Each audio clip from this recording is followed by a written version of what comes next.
On my side, All right, so we are all okay, and I'm speaking with Mr. Hand, Terry Hand, and he's in Nanaimo in Vancouver Island, and I'm in Delta, BC. And Mr. Hand has something to say about the Constitution or the lack of it in this country and in this province, and his involvement with having that rectified through a political process. So I'll hand over the mic to Terence Hand and Terry Hand, and go ahead, Mr. Hand. sorry. Okay, well, I think first of all, what people need to know is what a constitution is. Yep. A constitution is a declaration of government, Yes. deriving its whole authority from the governed. Right. Meaning they get the authority to rule from the people. Right. What we have in Canada and in BC in particular is we have Constitution Acts, and an act is a statute created by politicians in Parliament or legislature, whichever the case may be. And so the Constitution can be changed by politicians only.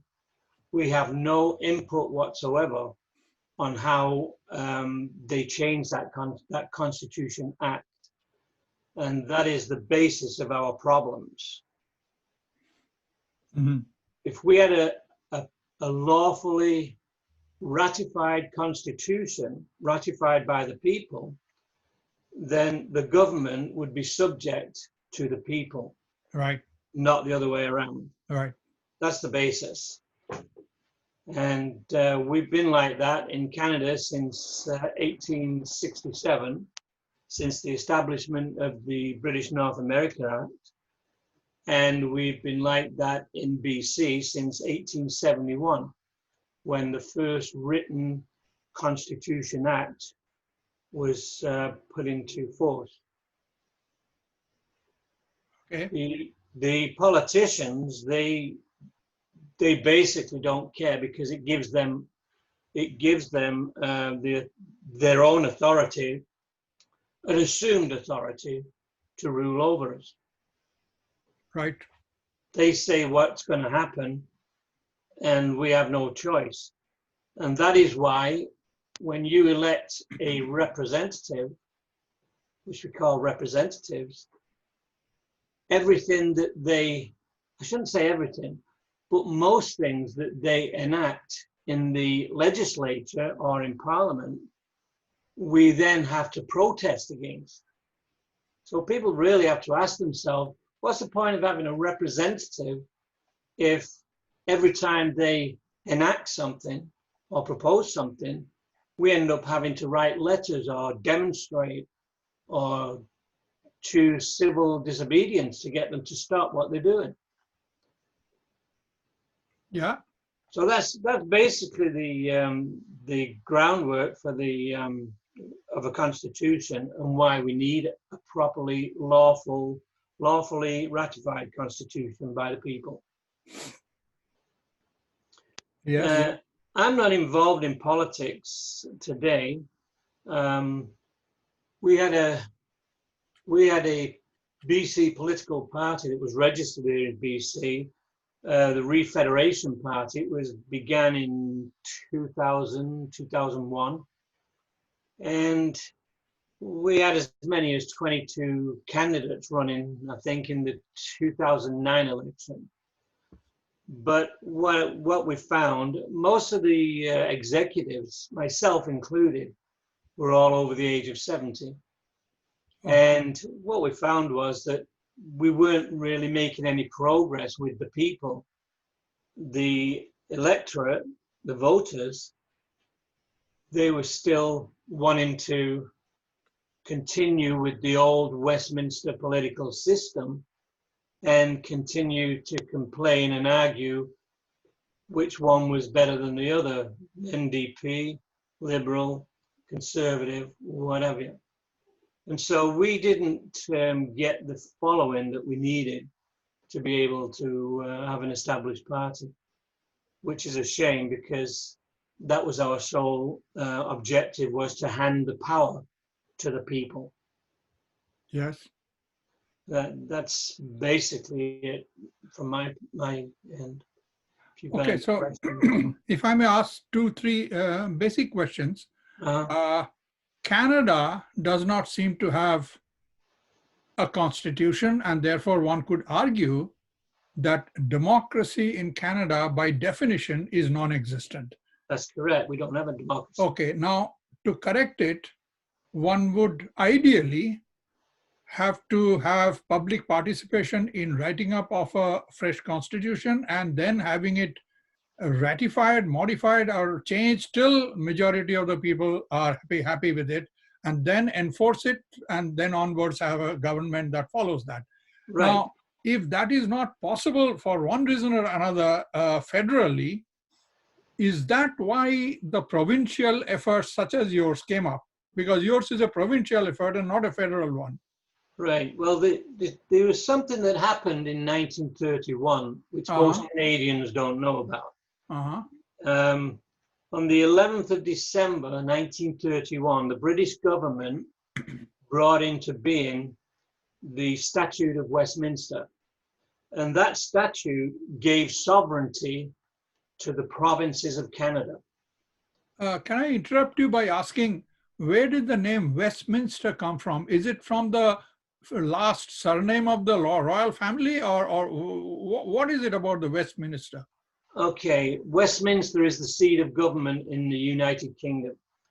The royal family's name is Windsor. Okay. So no, it's nothing to do with the royalty. The Houses of Parliament are in the area of Westminster, London. And so, and if you might remember back to history, when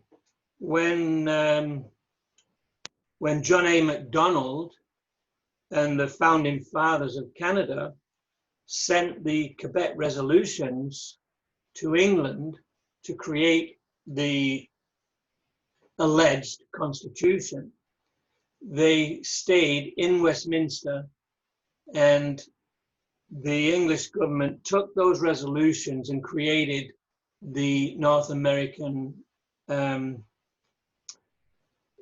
British North America Act, and they've utilized that as a constitution. Okay, going back, Quebec sent what you are calling a resolution. Who wrote that resolution and why only Quebec? No, it wasn't written just by Quebec. It's just that the meeting to establish the resolutions was in Quebec. They met first in the Maritimes. Okay, I think it was the first meeting was in Nova Scotia. All right. So the resolution is a minutes to the meeting of a group of people who got together and discussed it, or what?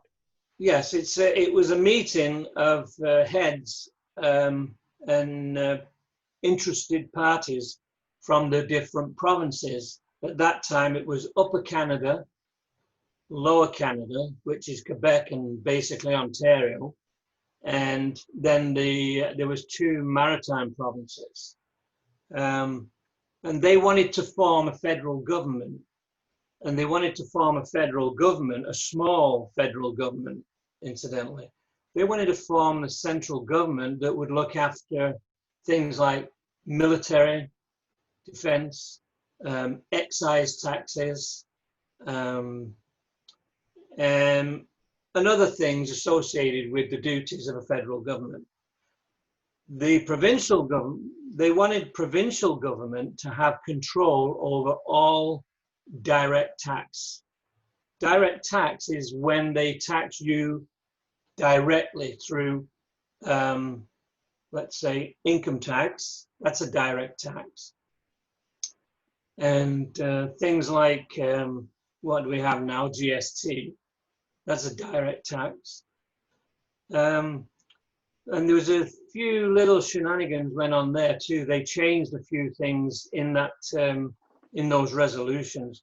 So they all met together in Quebec. They agreed on certain things within those resolutions, that the provinces had power over certain things, and the federal government would have power over certain things. And those are, I think those are particularly laid out in section 91 and 92 of the BNA Act. Okay. So that's basically what that was all about. What is the full name of BNA Act? The British North America Act. All right. And this heads of state or important or interested parties that took part, were they businessmen, corporations, warlords, or what kind of people were they? Well, they were people who were in positions of power under the colonial system, which was basically run by the Hudson's Bay Company. Okay. Which is a corporation of shareholders. Which was a corporation of shareholders. Basically, yeah. And people were assigned jobs in different areas because obviously, even under the colonial system, they had to have certain people in positions in different areas of the different provinces to be able to administer law and any kind of taxation. Okay, okay. Okay, so that resolution was sent to the British government for their approval, and did it mean the British government will stop politically controlling the region, or it would subjugate it to a lower office to take care of, or what? It gave Canada a limited ability to govern itself, and the emphasis is on the word limited. Okay. They couldn't do certain things. Okay. The resolutions consisted of 72 resolutions. Okay. I have copies of the exact resolutions. If anybody's interested in them, I can send them. I'm interested. Okay, I've got photocopies of those with the government stamp on. Is it still legible? The English is still easy to understand or very difficult? The language.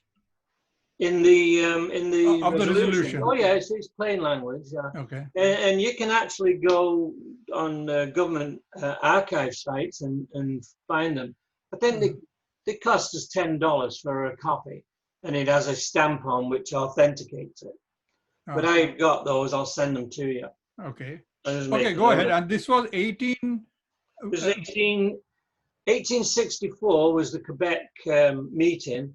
And in 1867 is when John A. Macdonald and a few others that was at that Quebec. So basically they sent a legal document that had been agreed upon, went to Westminster in London and passed it to the British government for them to draw up the,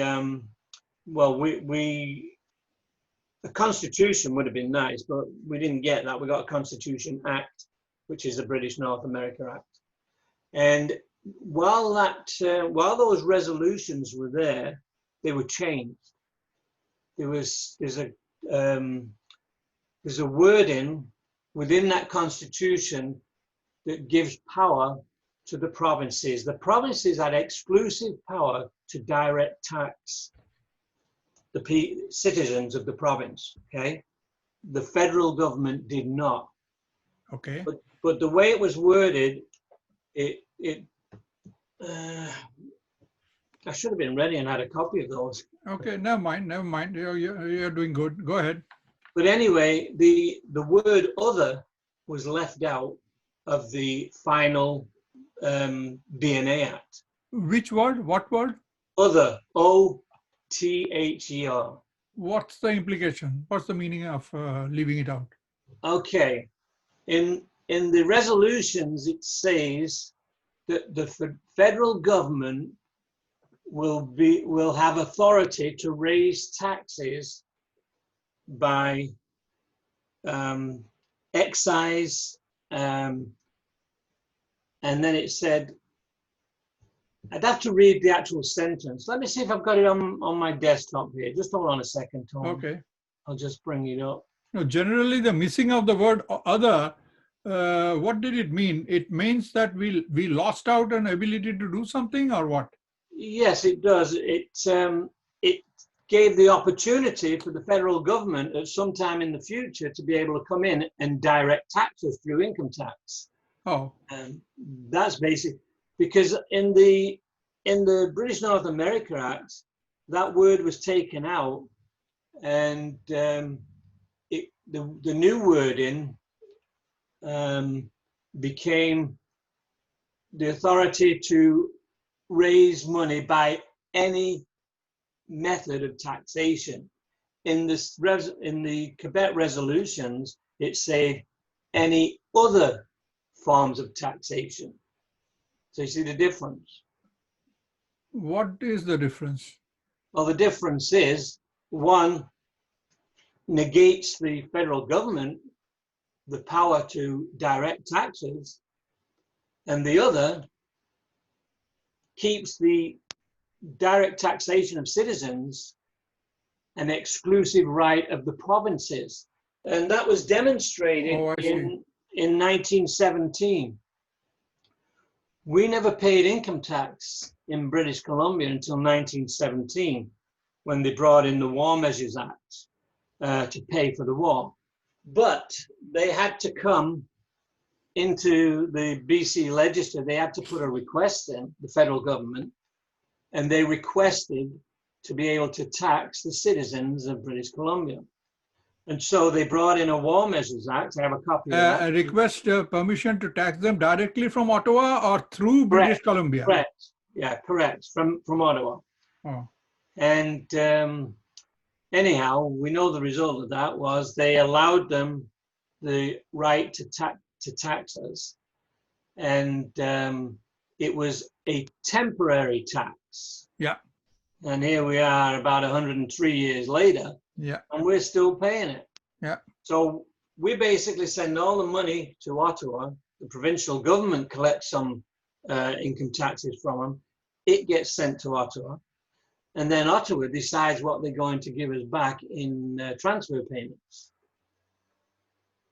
Whereas when our party was established, one of our platforms was to retain the taxes here in BC, keep them into an account, which would gain interest, generate interest, I should say, and then we dictate to the federal government what services we want and how much we're willing to pay for them. Because when you hold the money, you hold the chip. You control the Yes. control the negotiations. Yes. So, but I will send you those copies. Okay. Now we have a time limit. So okay. So this was the shortcoming, and then please tell us how you all, some of you, decided to try to address this shortcoming by creating a new party, and what happened.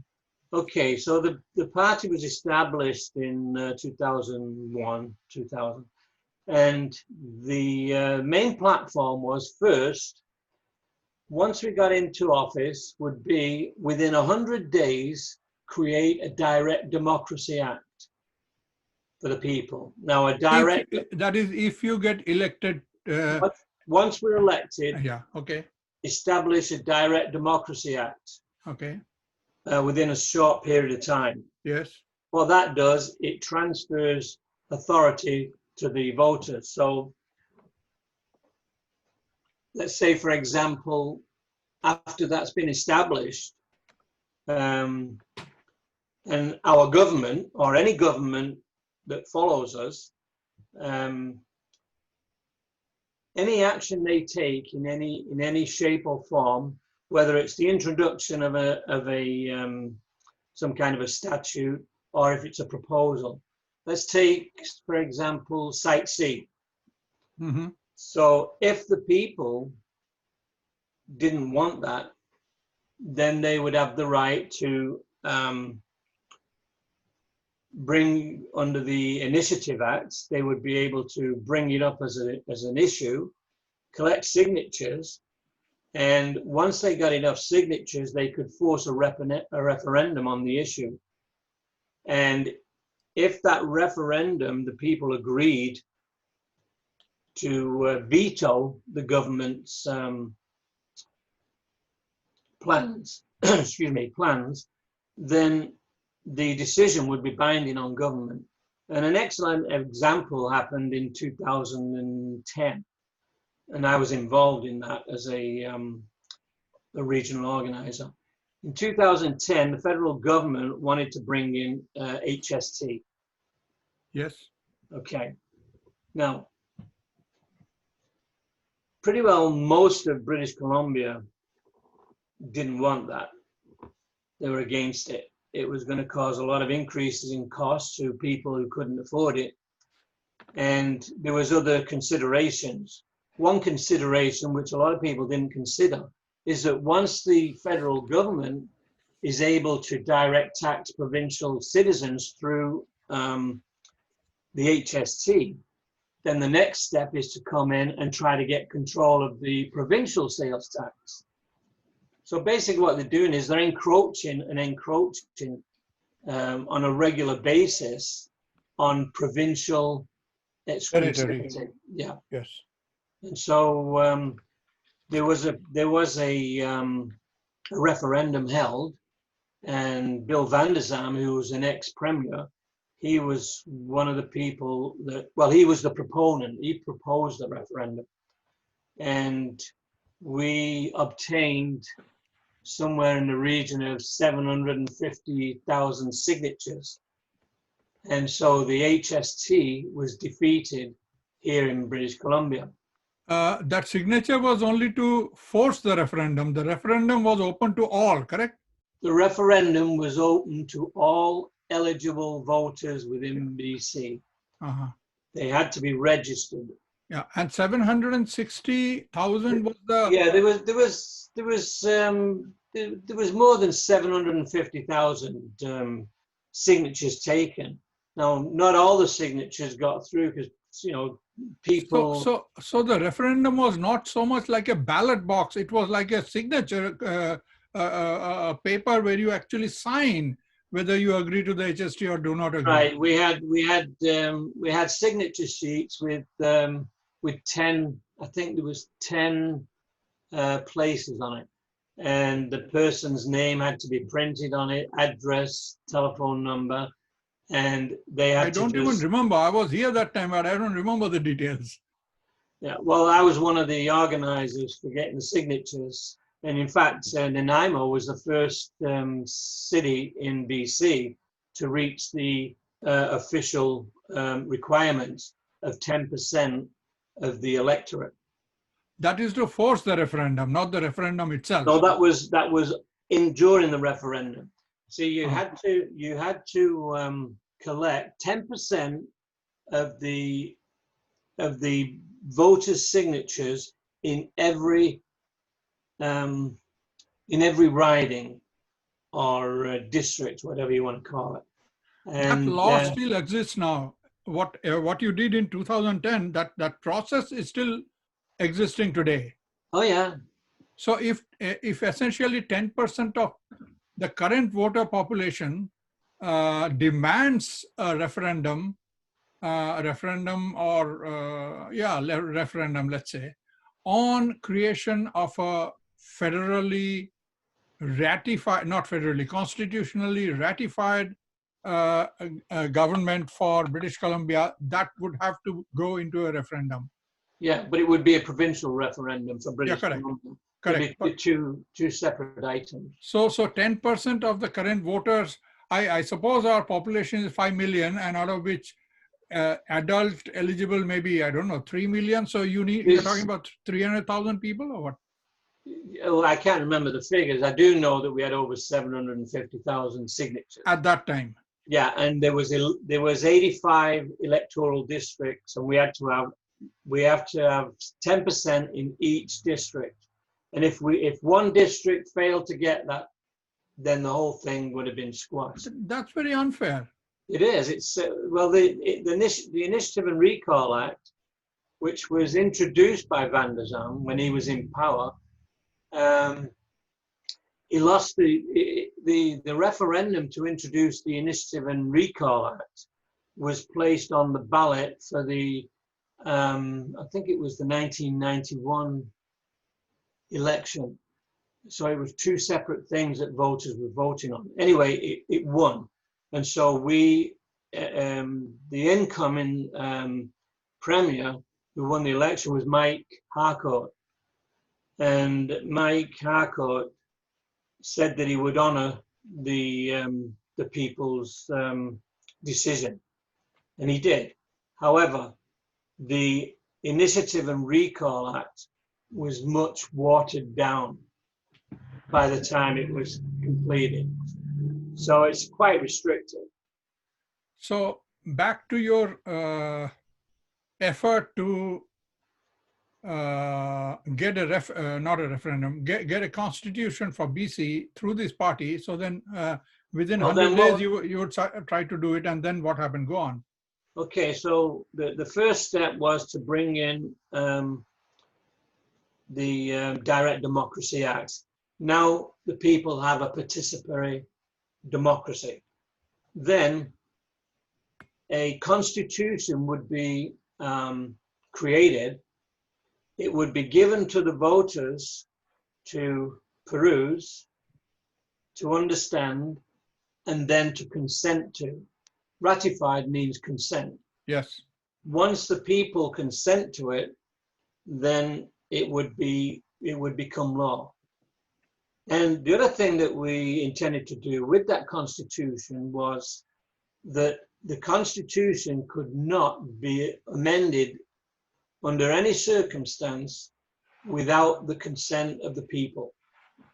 Because as you see it right now, we've had Liberal for where they were in power about 13 years here in BC. Now we've got the NDP. Whatever statutes a BC party bring into being when they're elected can be completely overturned by the next government coming in. So you might gain something, but the next party coming in can say, no, we're not having that, and they change it. And we have no recourse whatsoever. The only recourse a voter has is they get a vote once every 4 years or so. And they don't have any other way of limiting the actions of politicians, representatives, they call themselves. So did you all put in some effort to start writing a draft constitution of some kind? Yes, Dennis Shaw, who was pretty well, he was the one of the founders. Who is that? Dennis Shaw. Okay. He was one of the founders of the Refed Party. Okay. And he did quite a lot of research into the Constitution. All right. Yeah, I'm just trying to get back to my. So apart from research, he also helped write some of it, which would be later on, so that people could either agree to it or amend it or whatever. Right. All right. So that some work was done on that. This is a copy of the Canadian Constitution. This copy actually was given to me by Dennis Shaw. Okay. I don't know if you can see this. Yes, I can. Let me just grab a couple of pages here.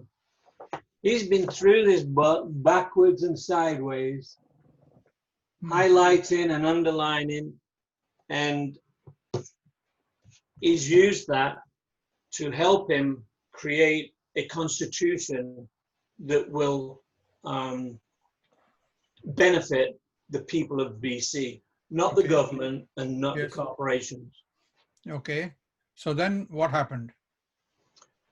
Well, we didn't get the popular vote. The people, I guess, are not ready for it. That's what we determined. I think most of it is from ignorance. They don't understand the politics in Canada, the history of it. They don't understand that in 1931, the government after the Statute of Westminster was created, the BC government and all the other provincial governments in Canada should have then, at that time, said, okay, here's a constitution. We want you to ratify it, consent to it. That never happened because they were happy to keep things the way they were. And the people were not politically conscious enough to rise up about it. Correct. And of course, the politicians didn't want to take advantage of it because it places them here and the people here. Of course. So the politicians had a personal interest in maintaining the status quo. So people, you said the people were not ready for it. So when did you all decide to disband the party or dissolve the party? towards the end of last year, we came to the conclusion that we weren't getting anywhere. And so in the last election, you all still stood? Which was not last year, which was some year, well... 2017, yeah. 3 of us stood. Myself and 2 other executives stood.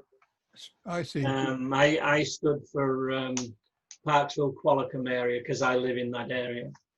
On the BC Refederation Party? Yes. I see. I got a very small percentage. Yeah. So that told me that I was just wasting my time. Yeah, I can understand. Unfortunately so. So to come back or to wrap up, our time is nearly up, I think. But I've got 20 after 2. So yeah. I've got till 2:45. Okay, so to wrap up on this issue, the chances of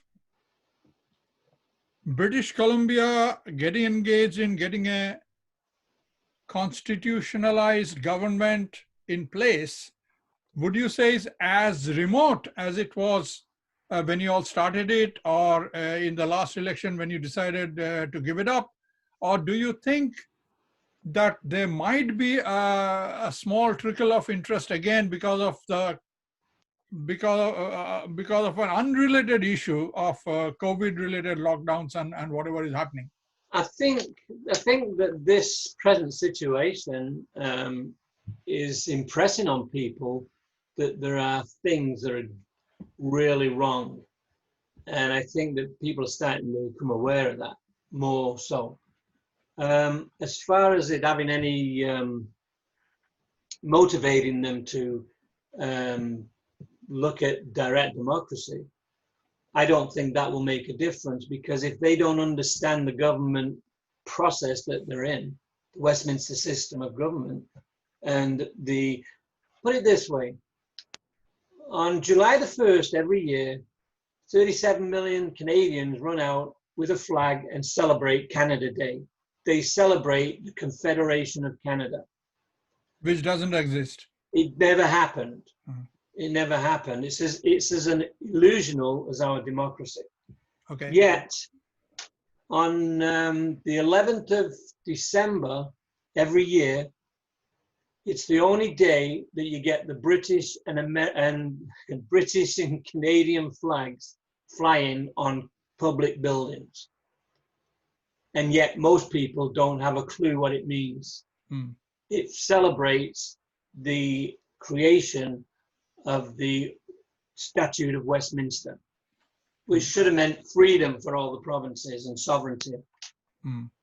So, okay, so to go back, if I may, the reason people have no clue that we do not have a constitution and that we need one to get a representative government that actually works to our advantage, to get that understanding, as you say, most people don't know.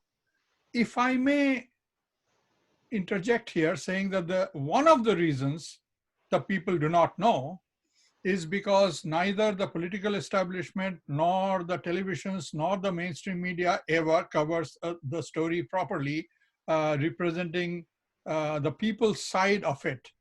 In other words, we do not have free press anymore.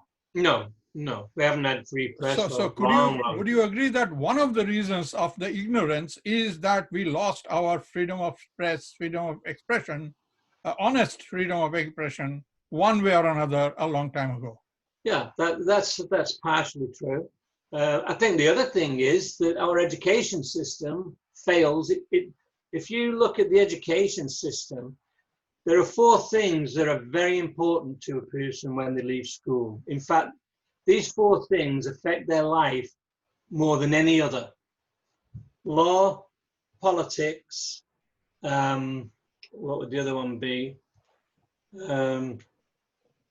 Finances, and including how money is created, and a person's basic legal rights, and that is not taught in school.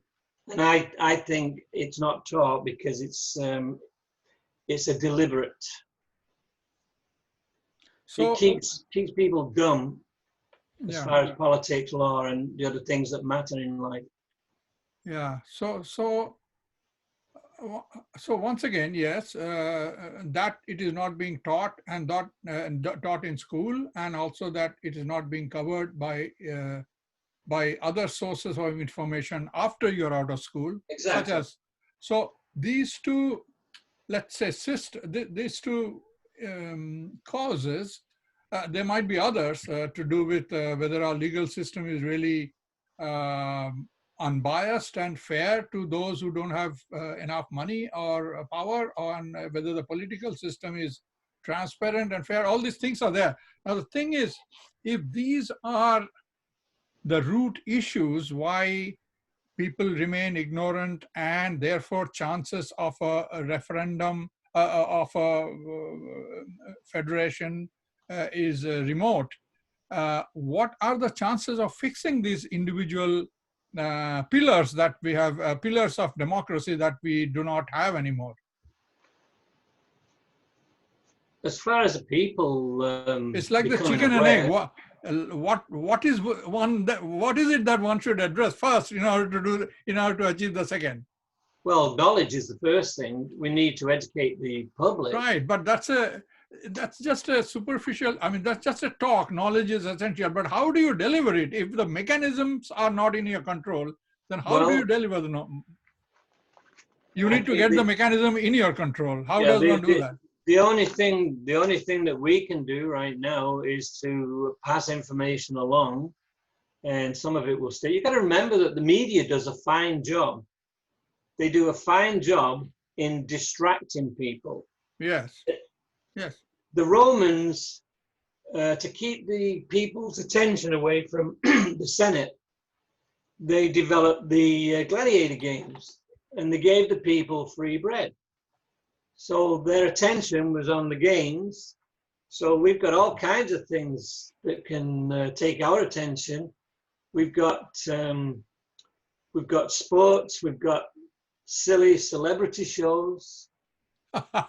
People want to know what the Kardashians are doing. These are all diversions. Yes.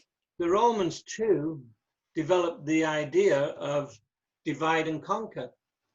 And if you can divide a people, and we've got so many diversions, we've got the diversionary tactic of political parties.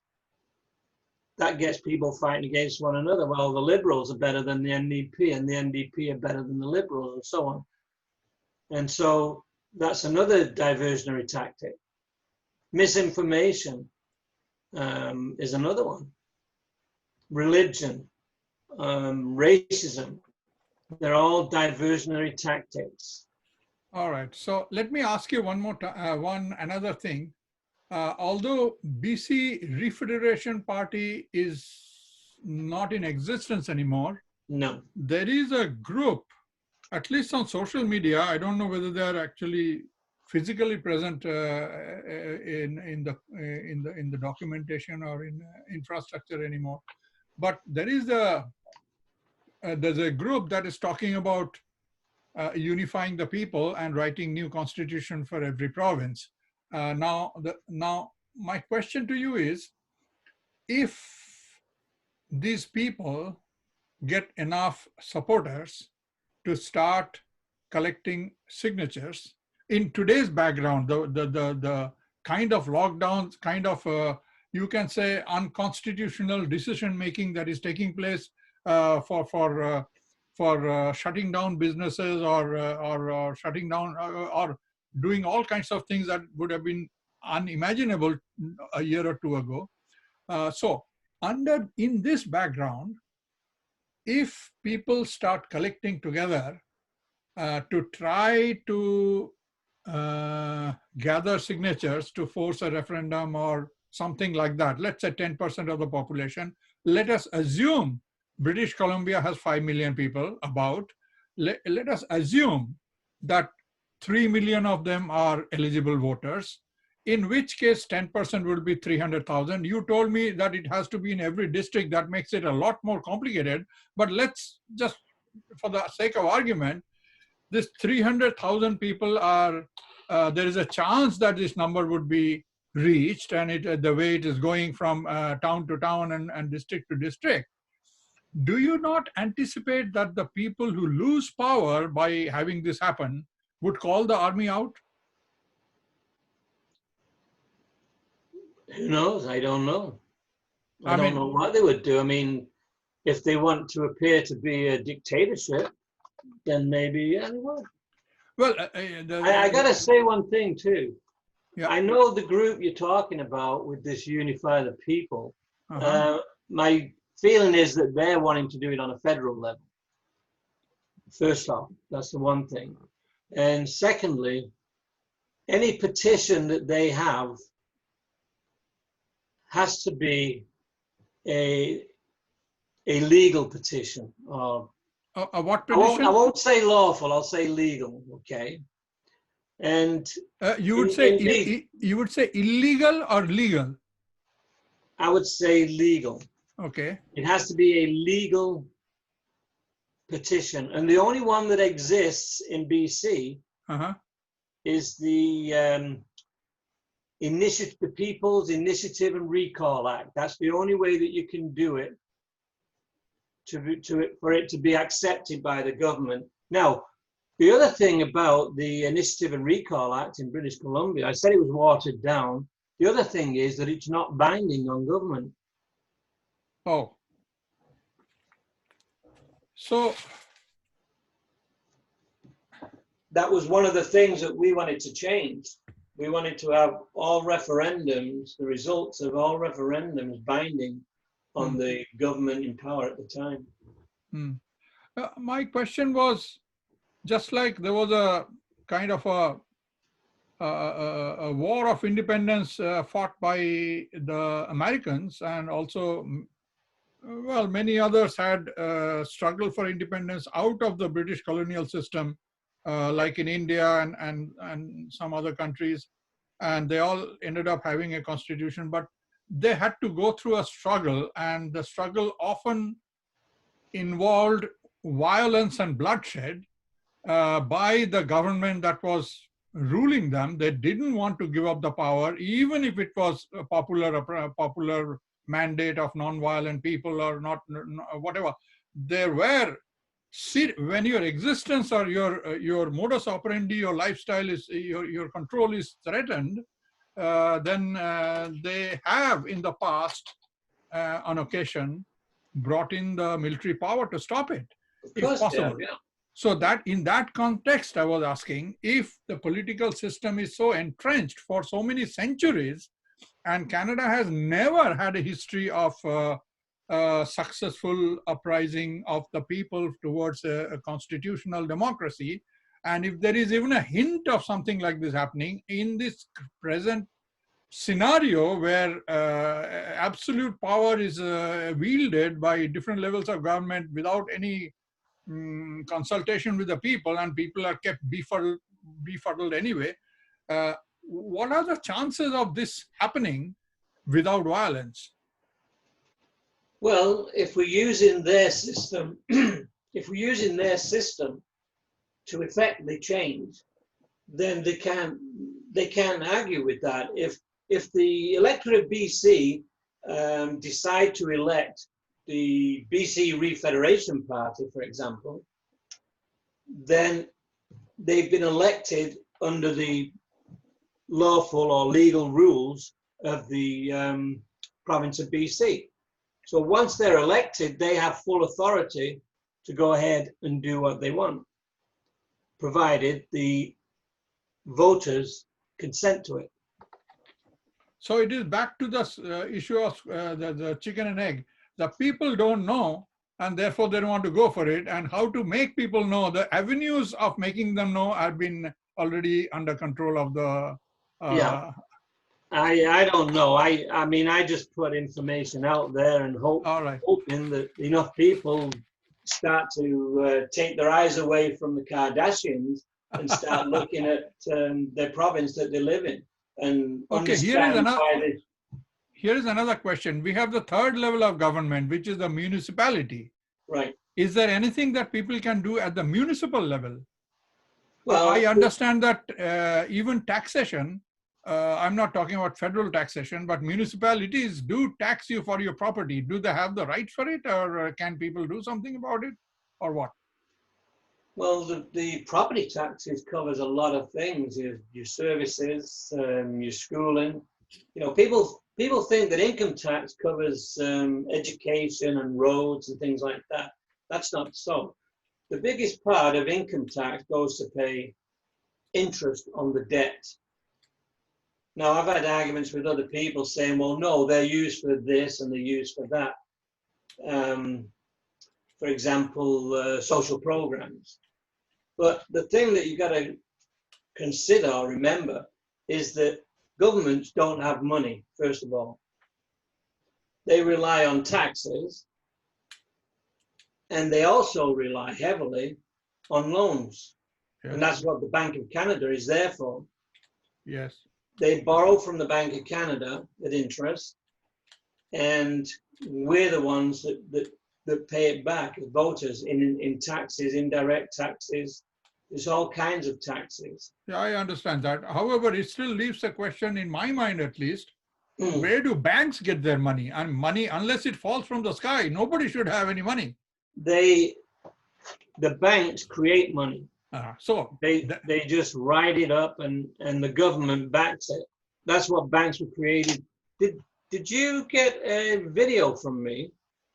No, I know something about it, but the question still comes back that you are borrowing money that is created out of thin air.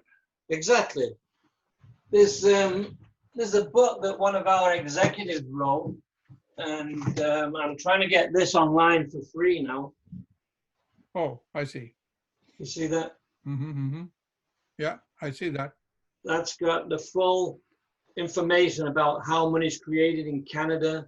There's different sites that you can visit, some of them government. There's a gentleman called Graham Towers, who was the first governor, I believe, of the Bank of Canada. And he was brought up before government. And in that interview, he was asked specifically, so where does the bank get the money from? And this was in Parliament. And the conclusion was that it just comes out of thin air. It's basically like an IOU. If I give you an IOU, it isn't backed by anything. If we're gentlemen and I'm true to my word, then my word backs it. The IOU requires a signature, requires my signature. And unless, if you didn't know me, you probably wouldn't accept it. But if it's got somebody who will sponsor it, then you'll accept it. In this case, anything that the Bank of Canada creates money-wise, and I want to make a differential here between money and cash. This is cash. This is the stuff we carry around in our pocket.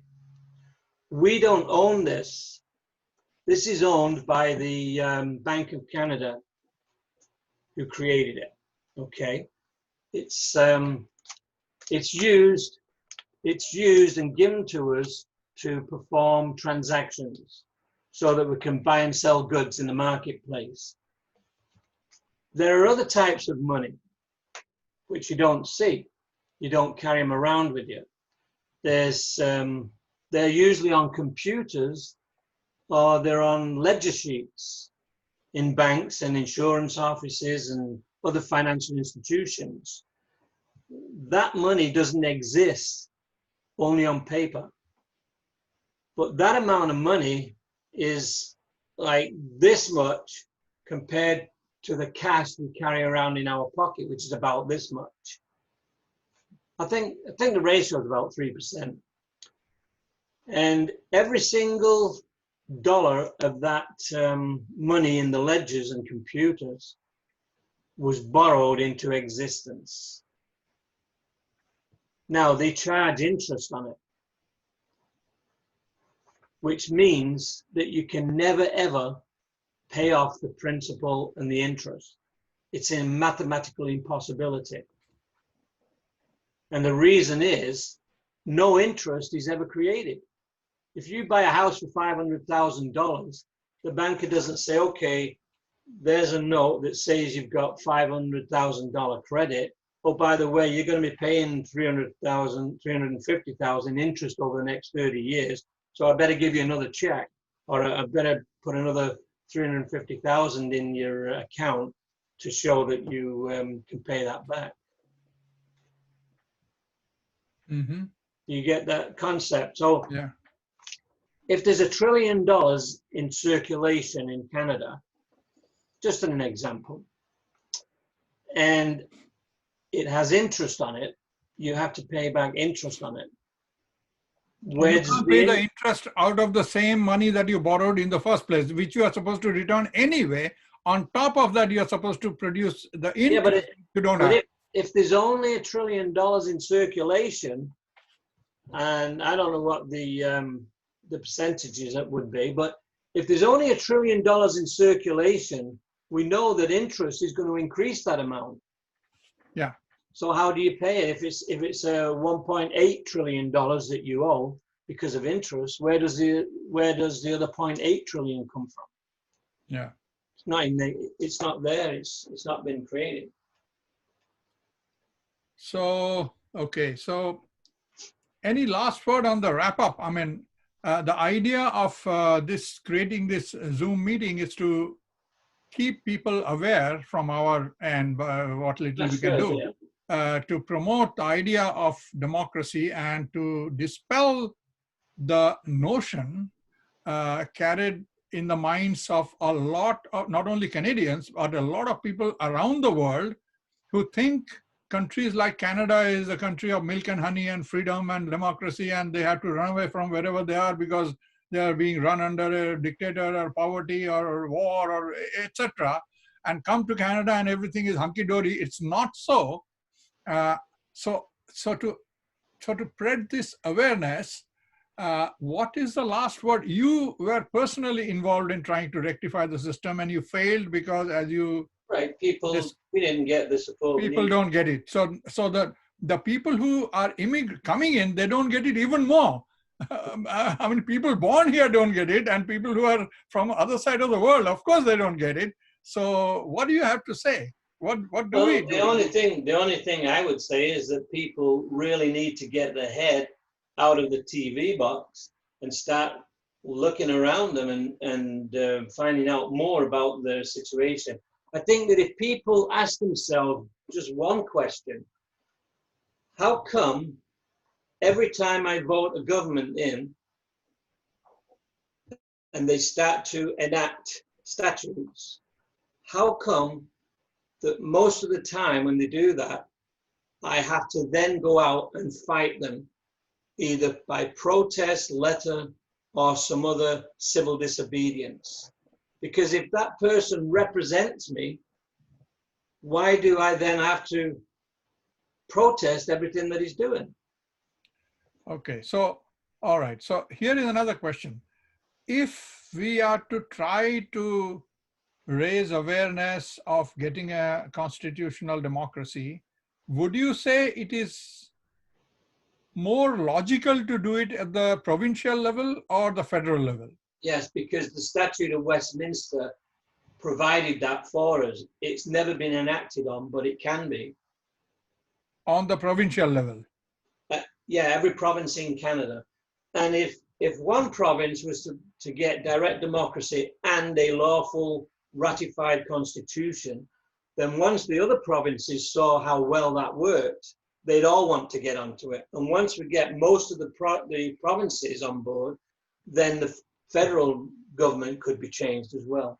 So the constitutionally ratified provincial governments could still be provinces under a federal government, a country such as Canada. I don't know whether to call it a federal. They would become a lawful federation then, which we are not right now.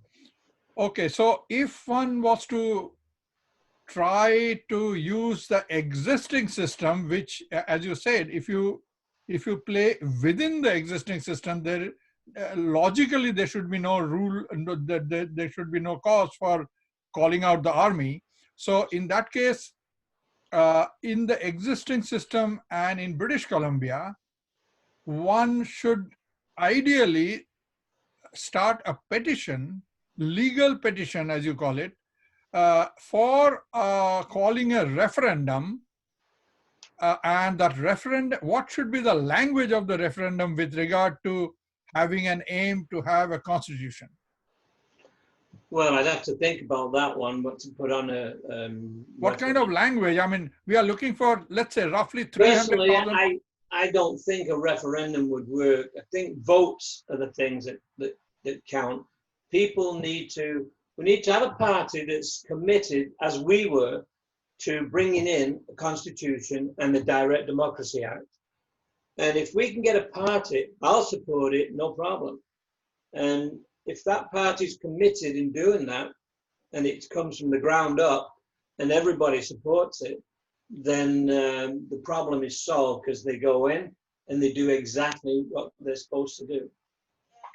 I understand that theoretically, but what are the chances of a new party that has no existence in the past to come up and get... NDP did that, but how many years did it take? And a Green Party... Because the NDP are happy to use the present Westminster system. I understand. They're not interested in changing to a direct... I fully understand that also, but even then, that means being part of the system itself, they still took many years to come to power. So now, if you are offering a platform that is actually making all other parties irrelevant or illegal or non-existent, the existing government essentially non-existent, how many years would it need for... Well, it depends on how fast you can get the electorate to support you. So, okay, so... realistically, if we had a... Let's say, for example, we still had a party. If everybody supported us and we ran in the next election, which is 2021, I believe, if we ran in that election and everyone supported us, then we could do the things that we had intended to do. And that would be game over for the Westminster system. All right, so now, okay. Not that I plan on standing again, I don't. I understand. How old are you, Terry? I'm 70-ish. 78? You don't look that. No, really? 70-ish. Oh, 70-ish. Okay. So the thing is, yeah, I understand. Now, okay. For people interested who are listening here, if they want to get engaged in spreading awareness, let's say, and no newspaper will give them the time of the day and no TV will, but if they are able to print out half-page flyers and deliver it door to door, what should be the text on that flyers? Instead of just be educated, we don't have democracy, or here is a group that you should call, or here is a platform you should check, or anyway, what should be the sample example on the flyer that they could willing to go door to door out of out of material they print in their own house through their printer, which is today possible. It wasn't possible maybe 30 years ago. What should that flyer be, or that text be? Well, the extent of information would be far more than you could put on a flyer. You could maybe get a threefold flyer that would give certain information. It needs to be within the reach of an ordinary guy to be able to, at least as a start, you know. And Yeah. then those who are interested can go somewhere else, or look somewhere else, or download something else, and then it. So what should it be? Has anybody thought about Well, it? I think what I would do is I would have a flyer or a pamphlet that invited them to the local church room or school room that I rented, and start to have a question and answer thing, and start to provide them with information, first of all, about the system that they're in and the things that are wrong with it and why everybody's always complaining. Things never change. People were poor in the 1800s. They're still poor today. They haven't got rid of poverty. Homelessness, that's been going on for generation upon generation. There's so many things that need attention that don't get done, yet we can still subsidize oil and gas companies for billions of dollars, and then let them take their profits and put them into some offshore account somewhere. Yeah, but your suggestion is good, except that we don't know who the people are who are willing to rent a church room, and so to start with, there needs to be some people who are willing to. Well, you could start by bringing people to your home, out on the deck. But I don't know much about it. I'm only trying to spread the awareness. I don't know how to write a constitution. I mean, people are innovative if they've got a cause or they've got something that they're truly motivated in doing, they come up with ideas. Okay, here's another question.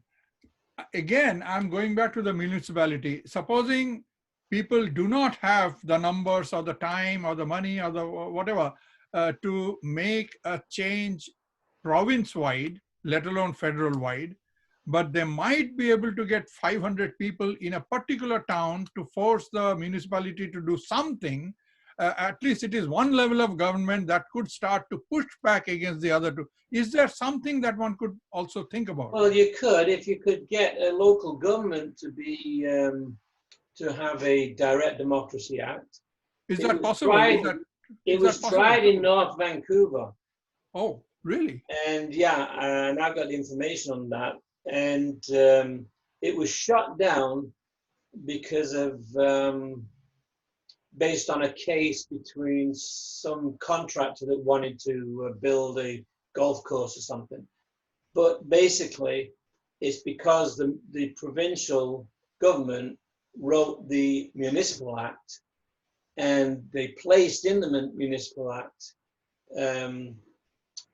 restrictions on direct democracy at the municipal level.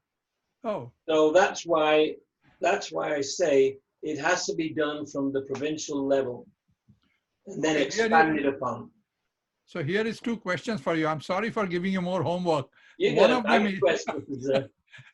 of them is I would like to have access to the text or some explanation of how the provincial government of BC managed to put this restriction on the Municipal Act for them to have direct democracy. This is one.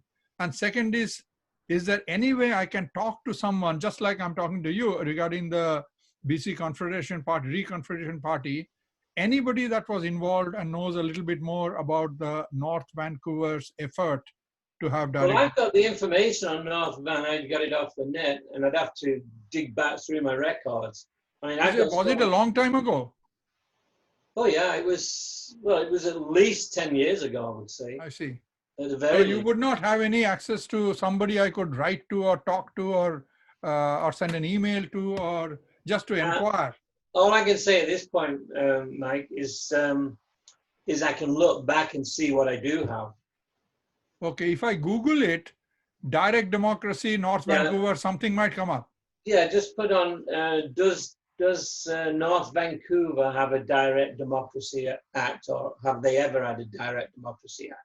All right. And listeners, I hope to edit it and put it up later on. It's not live right now. No. So if you all know something about it, if you all are anybody is resident of North Vancouver or know some politicians there or councillors there, if anybody can throw some light, it would be interesting for us to learn how that movement progressed and how it was eventually killed, and some more information of what the British Columbian government has done to restrict abilities of the municipalities with regard to direct democracy. Yeah, okay, that was very nice, Terry Hand. And how did the last name come about? It must have some history. I don't know. It may be German. I don't know. I'm Irish by descent. So. Oh, I see. All right. So any last words you have for the listeners? It was really, I really appreciate, because I did not know a lot of things. If anybody wants to get in touch with me, my telephone number is 250-756-9821. I have lots of documentation. I have lots of links I can send them to, and they can do their own research. They can verify anything that I say, which is always a good idea. Okay, another thing, I have a penchant of writing to politicians. I have written to municipal, provincial, and federal politicians repeatedly. I don't keep count, but I must have written more than 2,000 letters since I came to Canada so far. And only 10 or 15 of them ever get responded to. They're gonna label you a troublemaker. So is there anything one could write to any politician to get any traction anywhere? I think for many of the provincial politicians, I think they're probably just as ignorant of the facts as we are. When you start to get up to premier and prime ministers at a federal level, I don't think there's one of them that doesn't know what the situation is. Oh, I see. But they don't care. They want to keep it the way it is. They want control. They have control, and that's the way they want to keep it. So if I was to write, just even if it doesn't produce enough results, just to irritate or shake up or raise eyebrows of the MLAs, and then also to read it out aloud for the people, to those who like, they can copy it or write similar ones, about wanting a ratified constitution for British Columbia, which they don't have. What are the points you think? You don't have to answer it right now because it is complicated. That one should include. I don't like writing 5-page letters. I always like, no matter how complicated, to down to 1 page, And then so you gave me an idea to write to them, even if it is to irritate the hell out of them again, that you don't have any legal rights to govern me, and how about doing something, encouraging the people, telling your constituents to get engaged, do understand why British Columbia does not have a constitution, and therefore the government is technically illegal, and what the people need to do to make it legal. I approach you, Mr. MLA or Miss MLA, to do your bit while I'm doing my bit, something like that. What do you say? Well, good luck to you. All right. So, okay, so we'll call it off unless you have any last words. It was really wonderful talking to you. Oh, I enjoyed it. It's good. All right, then. Bye-bye. We'll talk again sometime, and I will pass the links on to you and the information that I have. Thank you, sir. Much appreciated, and very much appreciated. We'll stay in touch. Thank you, sir, again. Okay, I'll let you close it down. All right.